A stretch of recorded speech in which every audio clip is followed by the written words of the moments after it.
Coucou les filles, donc j'espère que vous allez bien. On se retrouve aujourd'hui pour parler du site internet Colis Expat. Donc c'est une vidéo que je devais faire depuis bien longtemps. Donc c'est un site en fait qui va vous permettre de pouvoir commander sur des sites en ligne qui en temps général ne livrent pas dans les dom-toms et surtout en Nouvelle-Calédonie, donc c'est très compliqué de commander en ligne. Donc voilà, j'ai pu on va dire tester le site. Donc on va rentrer directement dans le vif du sujet parce que je veux pas que la vidéo dure éternellement. Donc tout d'abord je vous mettrai des petites images par-ci ou par-là pour que vous puissiez bien voir, parce que avec mes explications ça va être un peu olé olé. Donc vous allez commencer tout d'abord par vous créer un compte sur Colis Expat qui va vous permettre d'avoir des adresses de transit. Donc il vous propose deux adresses, une en France pour pouvoir commander sur des sites français et une aux USA pour pouvoir commander sur des sites américains. Donc avant de passer commande sur votre site en ligne, tout d'abord vous allez payer, moi ce que j'appelle sur Colis Expat, des frais d'abonnement. Parce qu'il faut quand même bien verser quelque chose pour le site. Donc à vous de choisir. Vous avez le forfait premium de, je crois, de 24 €, un truc comme ça, et vous avez le forfait à la demande. Donc vous payez qu'une seule fois pour une seule réception de colis. Ensuite, quand vous avez fait ça, normalement, voilà, vous avez payé par carte comme d'habitude, et je pense qu'il vous débite 2 jours après, un truc comme ça.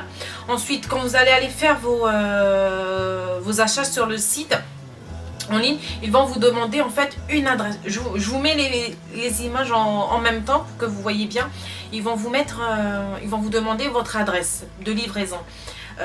Au lieu de mettre votre adresse de Calédonie, vous allez mettre en fait l'adresse que Colis Expat vous a donnée lors de votre adhésion sur le site. Ensuite, voilà, vous avez passé votre commande sur votre site, vous avez mis l'adresse de Colis Expat, vous avez validé votre paiement. Moi je vais prendre l'exemple du site Sephora parce que c'est avec ça que j'ai testé Colis Expat. Moi, Sephora m'a envoyé un message pour dire que ça a bien été pris en compte, et vous quand même vérifiez sur ce qu'ils vous envoie que c'est bien l'adresse de chez Colis Expat. Ensuite, Colis Expat vous envoie un mail dès qu'ils reçoivent en fait votre colis sur leur plateforme. Et de là, vous pouvez repartir sur votre compte Colis Expat. Vous allez voir que votre colis est bien arrivé chez eux. Ils vont vous demander en fait de choisir quel distributeur vous voulez utiliser pour expédier votre colis. Désolée les filles si je regarde un peu par là, parce qu'en fait j'ai mon ordinateur pour pas oublier des choses. Et en fait les distributeurs vont s'afficher en fait du moins cher au plus cher, par rapport aussi au délai de livraison. Donc à vous de choisir ce que vous voulez, et il vous mettra aussi le montant parce qu'il faudra justement payer le distributeur pour l'envoi du colis. Ça c'est tout à fait normal. Donc moi j'avais choisi Colis Expert. Le site va vous demander également si vous voulez en fait reconditionner votre colis pour que ça fasse entre guillemets qu'il y ait moins de volume en fait. Ensuite ils vont vous envoyer un mail pour vous dire qu'ils préparent l'expédition, la réexpédition de votre colis. Ensuite ils vont encore vous envoyer un mail, c'est pour ça il faut bien vérifier vos mails les filles, mais de toute façon vous pouvez repartir sur votre compte Colis Expat pour voir l'évolution de votre colis. Et là ils vous disent dans le mail qu'ils ont enfin expédié votre colis via l'expéditeur en fait que vous avez choisi.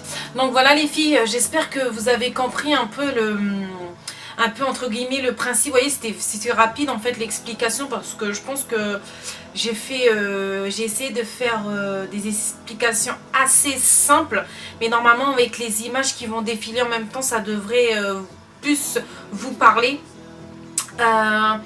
Et voilà, donc moi je voulais quand même vous donner mon avis personnel concernant ce site.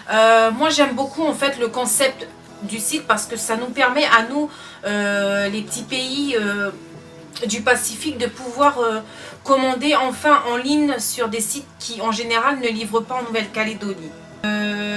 Par contre, il faut faire très attention parce que vous pouvez avoir des frais de douane dès que le colis arrive en Nouvelle-Calédonie ou pas. Moi, malheureusement, j'ai eu des frais de douane qui m'a coûté une blinde. J'étais dégoûtée parce que voilà, à la base, ma commande sur Sephora faisait 300 €. On rajoute 90 ou 80 de frais d'inscription sur le site. J'ai payé, je crois, 67 € pour l'envoi avec colis expat. Pour l'instant, ça va. Entre guillemets, ça va. Mais quand j'ai reçu via la poste et il fallait payer les frais de douane, ben parce que c'était presque 100 €. Donc mon colis, il est revenu presque à 500 €. Donc j'étais un peu dégoûtée. Mais il y avait une annotation sur le site qui vous dit que vous pouvez éventuellement avoir des frais de douane. Après, ça dépend de la chance que vous avez. Moi, ben, j'ai pas eu de chance, du coup, voilà, j'ai payé. Mais sinon, en règle générale, c'est un bon moyen de pouvoir se rendre sur des sites qui ne livrent pas en Nouvelle-Calédonie. Par contre, j'aimerais bien tester un achat sur un site américain pour voir ce que ça peut donner. Donc voilà ce que j'avais à vous dire. Et sinon, voilà, moi, il y avait une fille qui m'avait posé une question sur les envois de métropole via quelqu'un de là-bas. Moi, c'est ce que je faisais d'habitude. En fait, ce que je fais, je commande sur Sephora. Je mets l'adresse pour moi, ça sera ma belle-sœur. Je mets l'adresse de ma belle-sœur. Donc, c'est livré directement chez elle. Et elle, en fait, elle me renvoie tout simplement le colis en disant en fait que c'est un envoi, c'est des cadeaux en fait, tout simplement. Et du coup, je paye beaucoup moins cher. Je paye on va dire entre 30 et 40 € seulement juste pour les frais d'envoi, parce que de chez Sephora à chez elle, je pense qu'il y a 200 ou 300 francs de frais de livraison, pas plus. Et après, elle, pour qu'elle m'envoie, on n'a jamais, je pense, dépassé les 50 € de frais d'envoi via Colissimo. Donc voilà les filles pour cette vidéo. J'espère que c'est une vidéo qui vous aura plu. J'espère que vous avez compris à peu près mes explications. De toute façon, je vous mettrai en barre d'infos la vidéo de chez Colis Expat qui vous explique le fonctionnement pour les réexpéditions. Je vous mettrai aussi le lien de leur site pour pouvoir, pour celles qui veulent, qui sont intéressées. Donc voilà tout ce que j'avais à vous dire. Je vous fais tout plein de bisous et prenez soin de vous et on se retrouve dans une prochaine vidéo. Ciao!